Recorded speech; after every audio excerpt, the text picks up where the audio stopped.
Hey guys, Mobile Geezer here, and I've got an article here from Phone Arena where the author has somewhat of a different view of the iOS 26 presentation from Apple.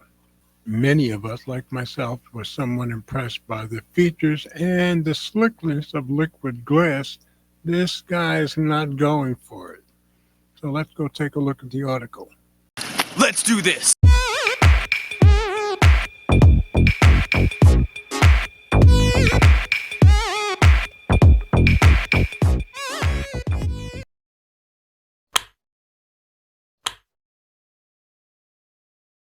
So as I said, it came out on Phone Arena yesterday, actually. iOS 26 and liquid glass feel like one big cover-up operation. Here's why. Apple showed one of the biggest visual redesigns in the past couple of years, but liquid glass feels more like smoke and mirrors to me by Marian Slavov. And he has a very different view from anything I've heard from anybody else. And yes, I did check that even though his name is Marian, it is a guy. And if you look down at the bottom of the article, I believe he's from Bulgaria, and his background is not only in journalism, but also in nuclear physics. So, not just a pretty face, that's for sure. So, let's put this into reader view and check out the article. iOS 26 has officially been announced, rolling out in September, and along with the new numbering convention, one of the most substantial changes lies in the design. Many industry experts, alongside Apple itself, labeled the new liquid glass look as the biggest design overhaul in years. Inspired by the depth and dimensionality of Vision OS, the new design takes advantage of Apple's powerful advances in hardware, silicon, and graphics technologies. The new material, liquid glass, is translucent and behaves like glass in the real world, says Apple in an official press release. This is all fine and dandy, but it raised a couple of questions in my mind immediately. Do we need a translucent interface that behaves like real glass? And what does that even mean? That if you swipe or tap too fast or hard, it would break? The second thing is right there in the text itself. Liquid glass takes advantage of the hardware processing power of Apple's silicon. I can't help myself but wonder, don't we have better and more useful ways to utilize hardware than to make things look like glass in the real world? And finally, what are the chances Apple is throwing sand in our eyes in order to deflect our attention away from much more important stuff, such as the fact that Siri is nowhere mentioned just 2 times during the official event, and that Apple Intelligence still feels like a bad copy of what every other large language model has been doing for a long time now. But first, let's talk about liquid glass.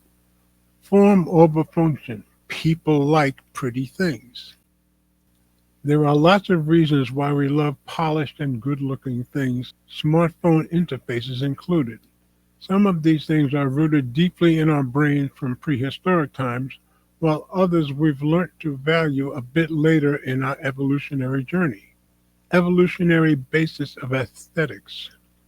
Our ability to recognize symmetry goes way back to ancient prehistoric times, and it's tied to our survival mechanisms, not only in faces, but in everything around us. Cars, furniture, the shape of your house, smartphones, clothes, the list goes on and on.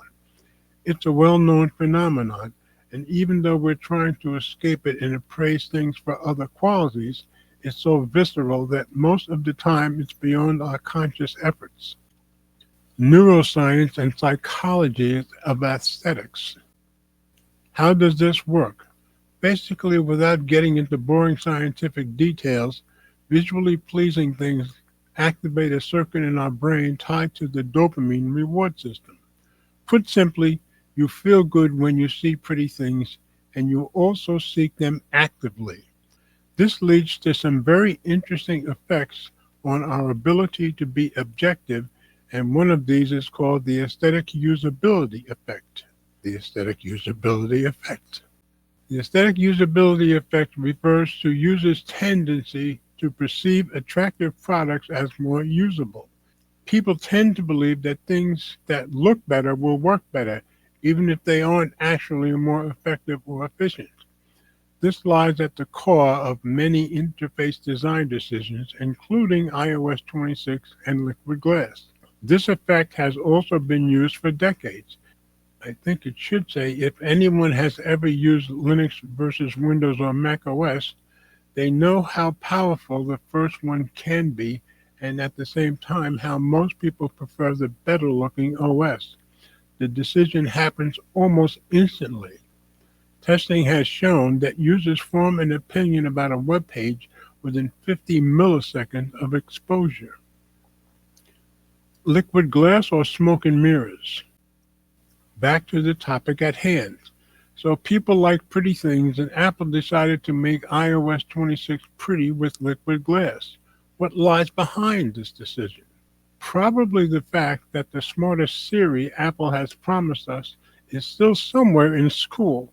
In contrast, other smart assistants and large language models can now write scripts, generate videos and podcasts, create movies from still frames, organize your emails, and be much more useful in general with multimodal input and cloud access. Apple Intelligence has been a major talking point ever since its official announcement last year, but it continues to lag behind the competition. There's an understatement for you. Apple has made a big deal of adding Live Translate to iOS 26, but this feature has been on board One UI since January 2024. That's very true. The same goes for visual intelligence. The ability to contextually search for an object has been part of the Android world for more than a year now, called Circle to Search. Also very true. Is Apple playing catch up with iOS? I believe the answer is yes. However, there are some positives to be taken from the latest iOS 26 announcement. The major one is consistency. This liquid glass overhaul may or may not be useful or helpful, but it will arrive across all Apple devices, the whole ecosystem, iPhones, iPads, Macs, and Vision Pro headsets. That's a bold move and probably required more work than we imagined. But the truth of the matter is that liquid glass seems to me as a big cover-up for the lack of new and original features.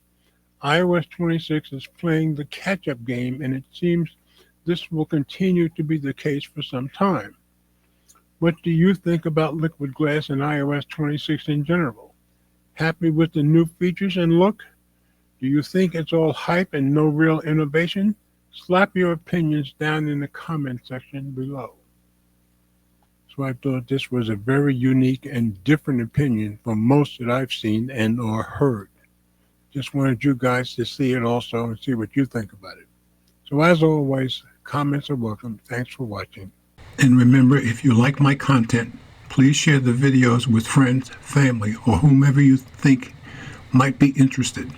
Subscribe if you haven't already done so, and be sure to click the notification bell so you don't miss any future videos that I upload.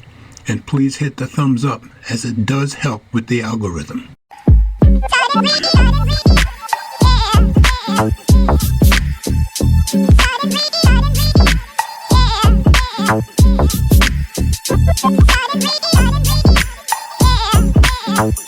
Yeah.